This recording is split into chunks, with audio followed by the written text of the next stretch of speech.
السلام عليكم. الفيديو ده بعنوان رسالة من علي جمال إلى إخوانه العرب الذين يريدون شراء عقار في تركيا.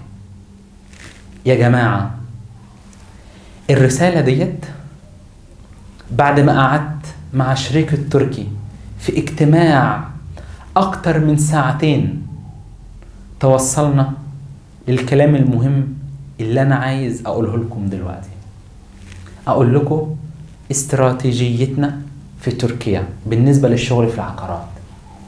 إحنا ما بنستعجلش اللي إحنا نبيع شقة و2 و3 و4.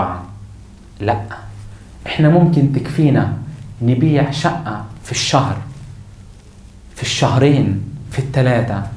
الأهم إن إحنا وإحنا بنعمل عملية الشراء بنتابع معاك لغاية ما تاخد الطابو ونتأكد إن سعر الشقة، إن الشقة دي تستحق سعرها.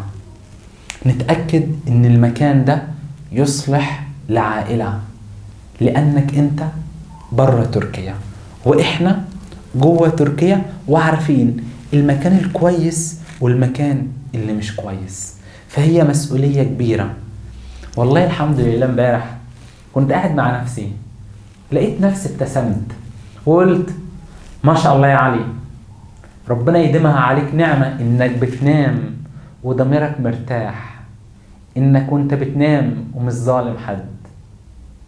فاللي انا عايز اقوله، اهم حاجة عندنا انا والشريك التركي، هنبدأ معاك عملية الشراء اي حاجة، سواء شقة، فيلا، زي ما انت عايز، لغاية ما تاخد طابو الشقة. وبعد ما تاخد طابو الشقة عايز تسجل عداد الكهرباء والمية والغاز على اسمك، احنا برضو معاك. فاللي انا عايز اقوله، اطمنوا، ما شاء الله اطمنوا جدا، لانكم مش لوحديكم، انتوا عندكم علي وشريكه التركي دايما في كتفكم ان شاء الله. بنحبكم جدا ونشوفكم قريب في تركيا ان شاء الله. علي جمال، اسطنبول، تركيا. مع السلامة.